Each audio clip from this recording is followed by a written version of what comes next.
Amen. You can have a seat. All right, so every year around this time, we do what's called a 2-week Sabbath as a church. And what that is that's where we actually put on hold our ministries, except for the Sunday service. We'll still have those. But it's a time for everybody just to take a break. We're going to take a break. The offices will be closed during those 2 weeks. But every time when I do that, I always put together a 2-week devotional. And that's what this is. If you didn't grab one, make sure you grab one. All right? And this is going to help you during those 2 weeks to connect with God every day. Every day. So make sure that you can get one of those. They're out there. Okay? Awesome. All right, so we're going to start this new series today.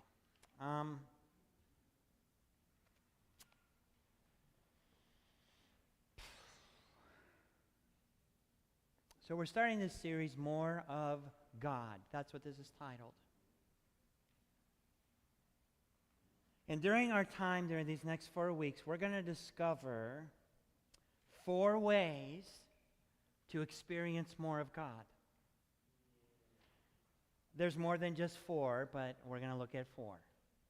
Right? Ways to experience God in ways that will touch the deepest parts of who you are. And all throughout Scripture, like as you read through the Bible, you're gonna read how individuals wrote about this intense desire to experience more of God. And so in the Psalms, David wrote, "As the deer longs for streams of water, so I long for you, O God. I thirst for God, the living God." In another place, another individual wrote, "O God, you are my God. I earnestly search for you. My soul thirsts for you. My whole body longs for you." And then another one wrote this, "The one thing I ask of the Lord is to live in the house of the Lord for all the days of my life, delighting in the Lord's perfections." Or this one, "How lovely is your dwelling place. I long, yes, I faint with longing to enter the courts of the Lord." Okay, so all throughout Scripture, there's this thing on the inside of us that we want more of God. Like, especially like once you put your faith in Jesus and His Spirit takes up residence in you, something happens on the inside of you where you want more of God. You want more of what He has for you. You want Him to interact in your life more. You want to be able to experience His presence more. That's just part of how we're made. And so Paul, he wrote this. He said, "I count everything else worthless. I want to know Christ and experience the mighty power that raised Him from the dead." It's as if there's this thing at the core of our being to know and experience more of God in our lives. So today, we're going to dive into this, and we're going to learn how to experience more of God when everything stops.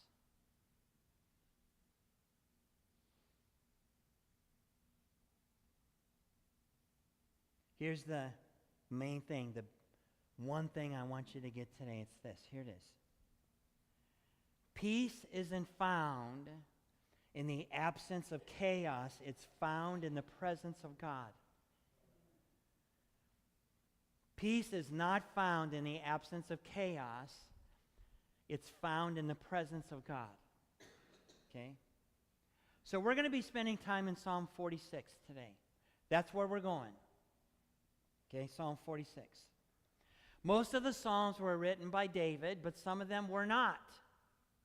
Okay, Psalm 46, they were written by the sons of Korah. That's who wrote this psalm, the sons of Korah. Okay, so let me give you a little feedback on who they are.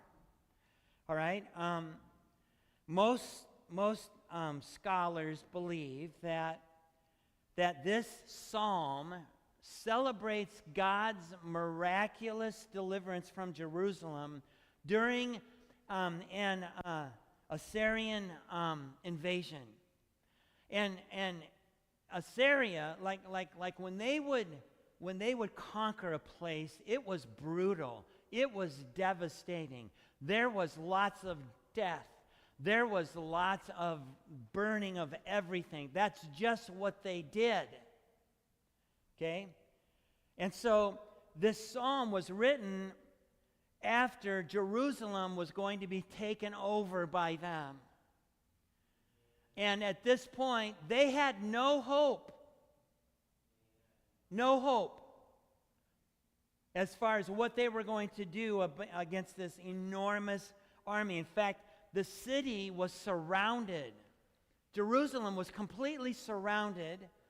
And so, but God did something. And it was like overnight. Like the army was surrounding Jerusalem. The next day, the soldiers from the Assyrian army wake up. They walk out of their tent, and all they see is dead bodies. 185,000 dead bodies. And as a result of that, the chief of staff for the Assyrian army said, "We're out of here." And he left.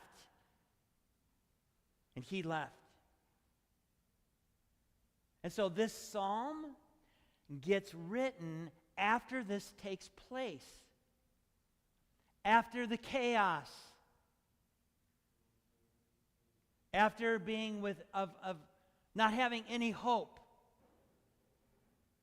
After seeing God move when the Judah, they couldn't do anything. And then this takes place.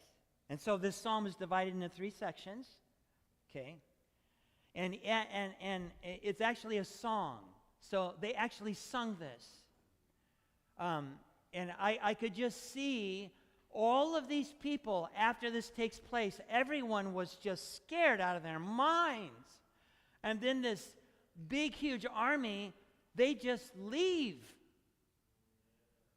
And so they write this song based on what God did.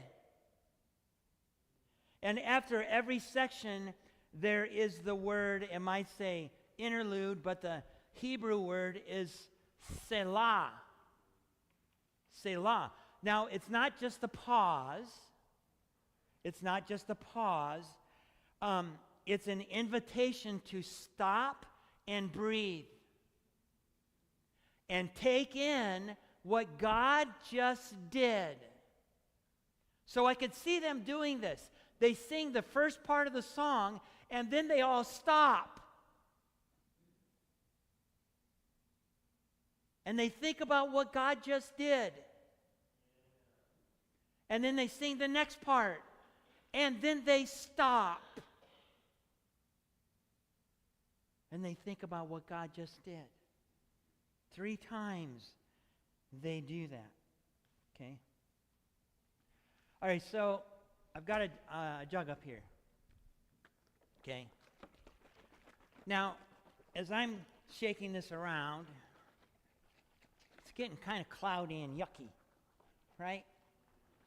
And, you know, the more I shake it, the yuckier it gets, okay? And I'm shaking it, you know, and it's just making it messier and messier and messier and more and more and more and more horrible. And listen, this isn't poison inside here, right? There's nothing that's yucky in here or whatever, but it's just getting really cloudy. And it's not very clear, okay? As I'm shaking it around, that's what's taking place, okay?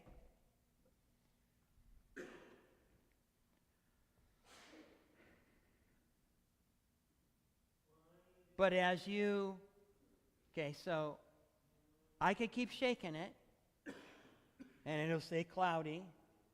The more I shake it, the harder it's going to get to see through it. Clarity is going to get less and less and less, okay? So that's where we're going to step into Psalm 46. Okay, we're going to start in verse 1. Listen to what the sons of Korah write. God is our refuge and strength, always ready to help in times of trouble. So we will not fear when earthquakes come and the mountains crumble into the sea. Let the oceans roar and foam. Let the mountains tremble as the waters surge. And then there's the word, Selah. They would stop.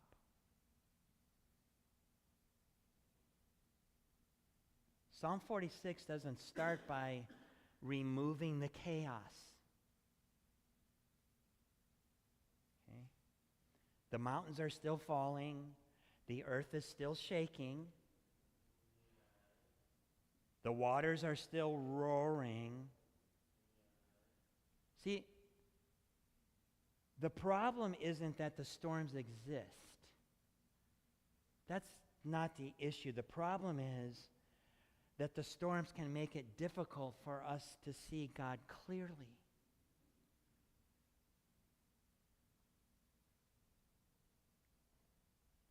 And so the first part of this, in this psalm, has to do with chaos clouds our vision. It just clouds our vision when there's stuff happening in our life. For these people in Jerusalem, chaos was ensuing. And they were starting to get a little cloudy about, where's God? Are you here? What happens when our life starts shaking? When our life starts shaking, what takes place? Sometimes we panic. We assume that God has left. We imagine the worst. You ever been there? How many false prophets are there in this house today? Right? We start to think the worst, right? We lose perspective. Not because God changed, but because our vision has become cloudy. We don't see. Just like this jar. You know what? The more I shake it, I'm going to shake it some more. The more I shake it, there it goes. Can't see it. It gets cloudy. I can't see through it. I don't know what's going on here, but this is horrible. And then they sing this song. They sing the first stanza, and then they stop. They stop. And they take a breath. And they start to get clarity. They stop. And they start to get some clarity about what God is doing. It's kind of like driving through the fog. I have a video I'm going to show you. And Jason, you go ahead and just start that video, okay? I took a video of when I was driving over the Veterans Memorial Bridge, and it was fogging out. Like really, really, really foggy. And here's the thing, okay?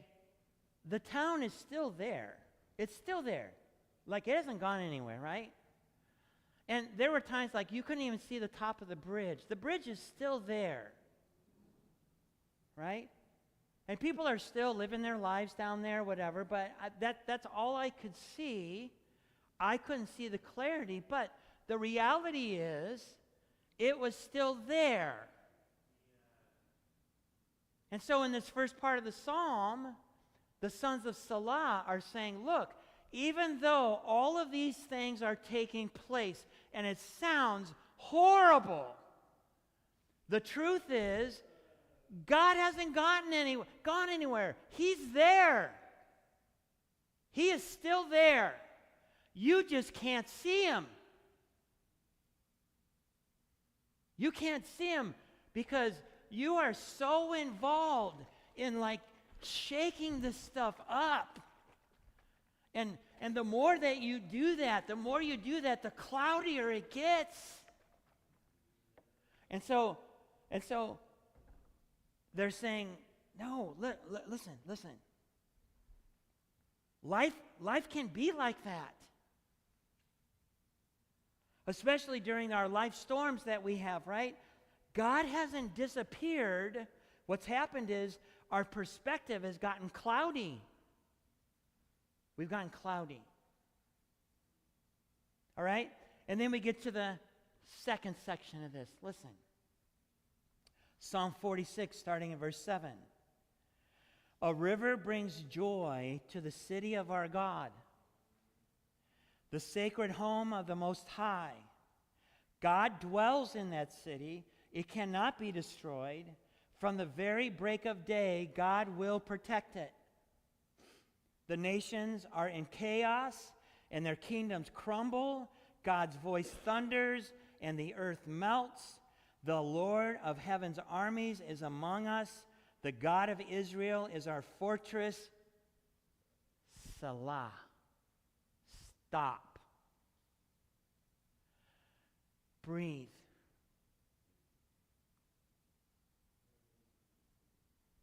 The psalmist is saying, you know what? Even though this stuff's happening, the river keeps flowing. The river's still flowing. Right? God remains in the city. He's still here. He's still here. In the midst of chaos, in the midst of brokenness, God is steadfast and immovable. He doesn't change. He isn't going anywhere. Nothing catches him off guard.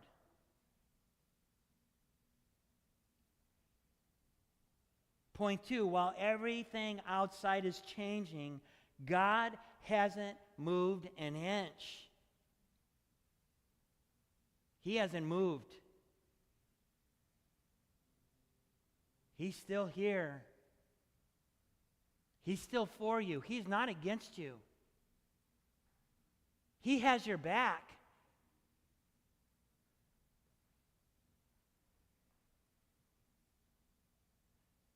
And then verse 8. He says, come see the glorious works of the Lord. See how he brings destruction upon the world. He causes wars to end throughout the earth. He breaks the bow, snaps the spear. He burns the shield with fire. I can't even comprehend what they just experienced. Because not only did the soldiers walk out of their tents and they saw 185,000 dead bodies, guess who else saw those? The people from Jerusalem. As they looked past the big wall, they look out there and they see this. And they're like, this is God. This was God. They're writing about the reality of what they experienced. In the midst of chaos, God was there. In an almost hopeless situation, God was there. In uncertainty, God was there. In their lack of resources, God was there. When all hope was lost, God was there.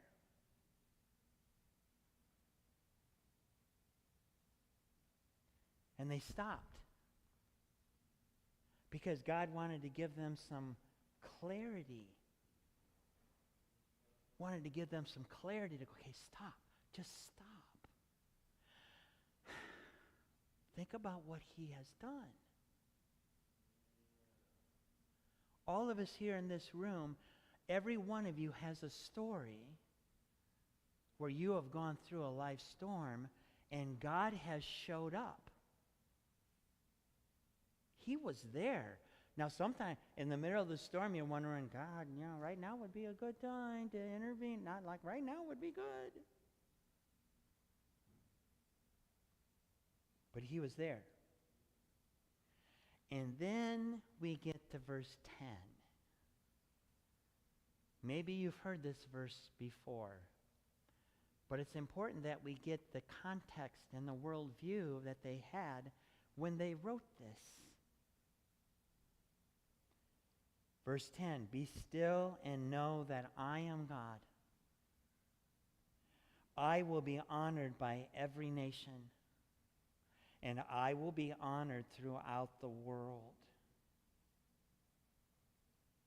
See, I think sometimes like when we read that verse, a verse like that, we hear the word be still, and we think the word sit quietly. I think that's what we might go, okay, I need to just sit quietly, okay? But the Hebrew language is a lot more heart-driven than that, okay? It literally means to release your grip. Release your grip.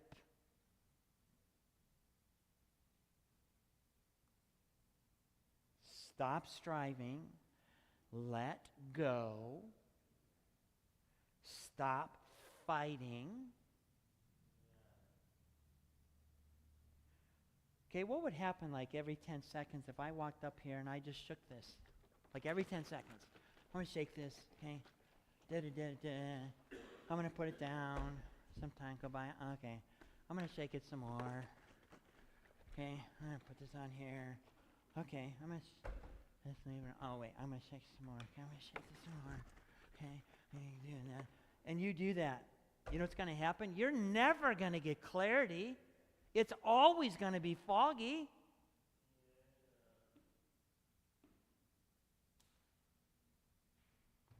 And the writers of this psalm are saying, look, there's got to be a time where you salah, you stop. And this has to do with your heart, where you're like, I got to let go of this. I got to let go of this because I can't see clearly right now.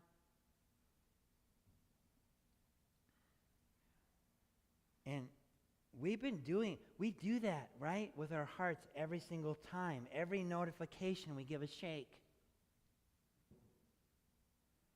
Every news headline, we're going to give it a shake. Every text, we're going to give it a shake. Every social media post, we're going to give it a shake. Every fear about tomorrow, oh, shake that thing up. Every regret from yesterday, okay. Then we wonder why we can't hear God's voice.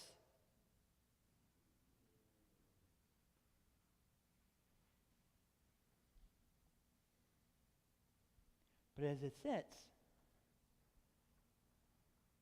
and we let go, it's that we start to get some clarity. We get some clarity.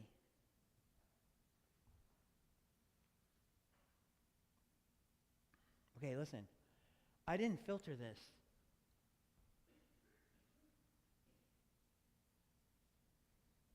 I didn't replace the water.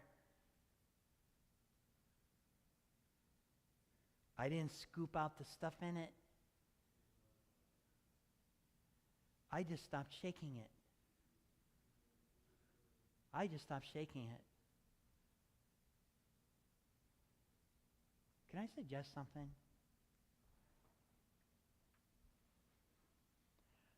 Maybe the biggest obstacle in our lives may not be our circumstances. It might be that our soul has been shaken for so long that we have forgotten what it means to see God clearly.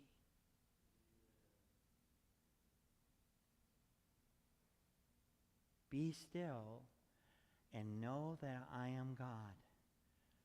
Release the grip. And remember, okay, and even when you think about the order that he puts that in, right? It's not know and then be still. That's not what it is. It's be still and then you'll know. You release the grip and then you'll know.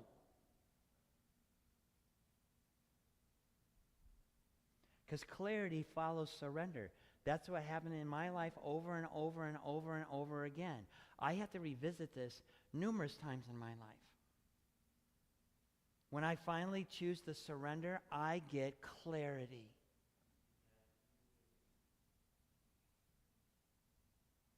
Okay, so you have a card in your program jacket. If you could pull that out. Kelly, can I see that for just a second? Thank you. Okay, I just put on there just something real simple for you this week. Okay? Every morning before you touch your phone, I have a challenge for you. Read Psalm 46. It's not that long. It'll take you 5 minutes. Read through Psalm 46 before you touch your phone. How many people keep their phone right by their bed? Anybody here get their phone by their bed? Anybody here? Yeah! And it's like, you wake up, right? It's like, whoa. Let's challenge you. Let's not. Read through Psalm 46, okay? In the afternoon, okay?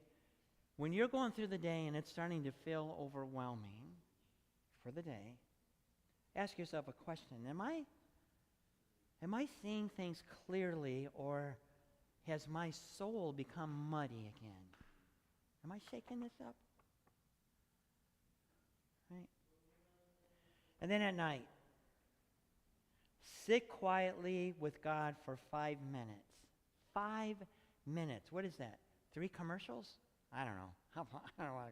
3 commercials? I don't know what it is. But no agenda, no requests, no scrolling.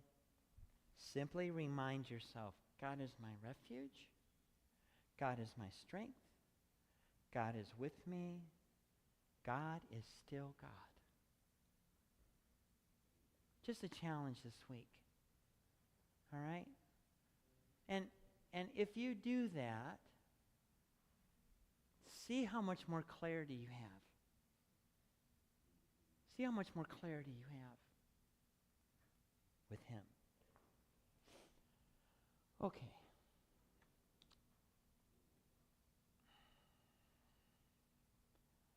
When Jesus was with his disciples that night before he was crucified, he took his disciples and they went up into this room. Okay, they went into this room, this little room. It was Passover, so they were going to have a Passover meal. They did it every year. They were used to it. This was very normal. But it was while they were in that room that he said some things that were very different. They weren't used to this. And he took out some bread for them. Because they had lived with Jesus for 3 years. And you would think if anybody would know the reality of God, it would be them, because Jesus was God incarnate. He was God in a bod, right? He was. And so he has them together. And when he was doing this, he set this up. It was something that they wanted the church to do on kind of a consistent basis to do this. It's called the Lord's Supper. Some places call this communion. Okay? But they would do this on a regular basis. And you know what this is? This is God's invitation during this time for us to stop, take a breath, Salah,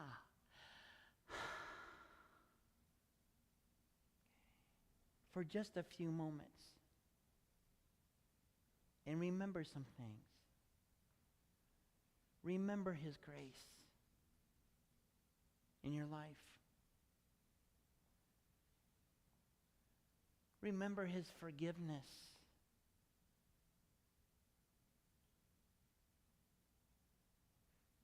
Remember His faithfulness.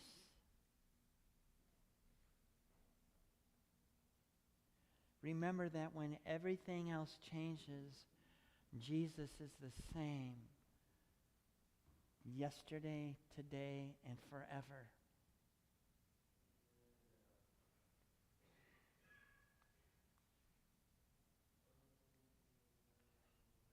So He was up there in the room. He took the bread, broke it, passed it around to His disciples. And He said, this bread represents my body. I'm actually going to give this for you. I'm going to give my body for you.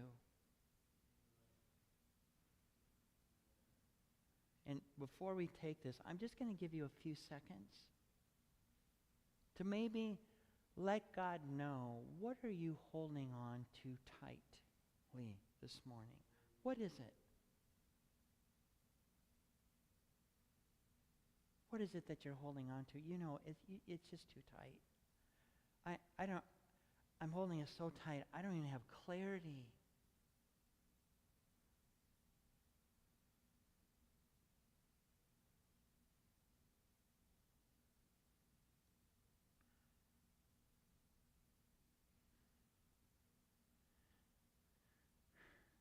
Father, thank you. You understand us so well.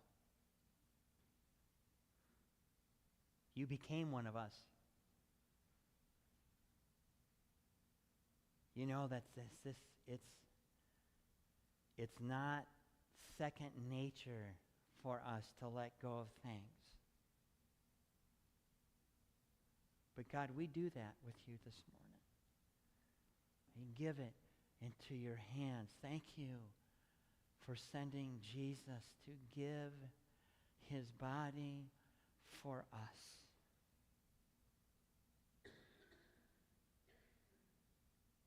Let's take this together, okay?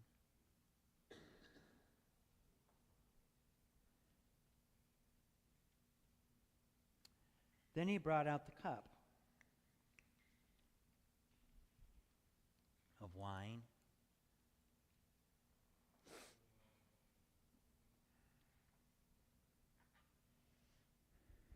See, the cup, and Jesus, He knew this.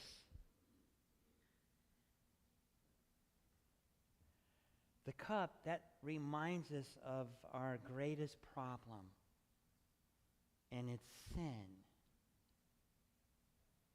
That's our greatest problem. And He knew it. But now we have peace with God. And because we have peace with God, we can have the confidence that He has our backs. He's not against us. He's for us. And we can rest in Him. And so when Jesus was with His disciples and He had this cup, He said, this cup represents my blood. I'm going to actually spill my blood for you so that you can know. So you can know that God is for you. He's not against you. He wants you to live with that peace in your life. because you know who he is.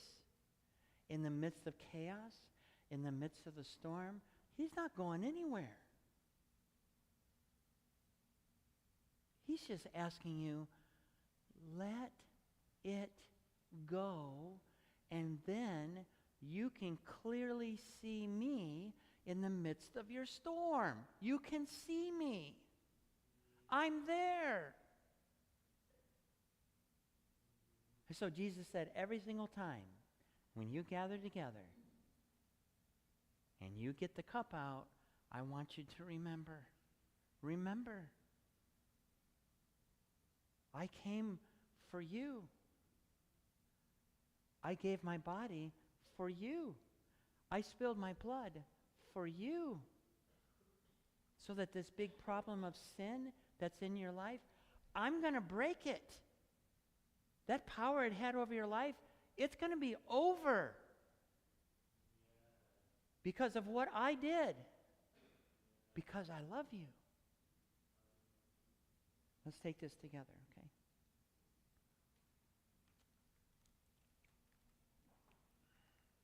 We're going to stand and sing this last song. And as we do that, use this as an opportunity. Because as we've just talked about, being still, that doesn't mean that you're just quiet. That has to do with your heart saying, I'm going to loosen my grip. I'm loosening my grip.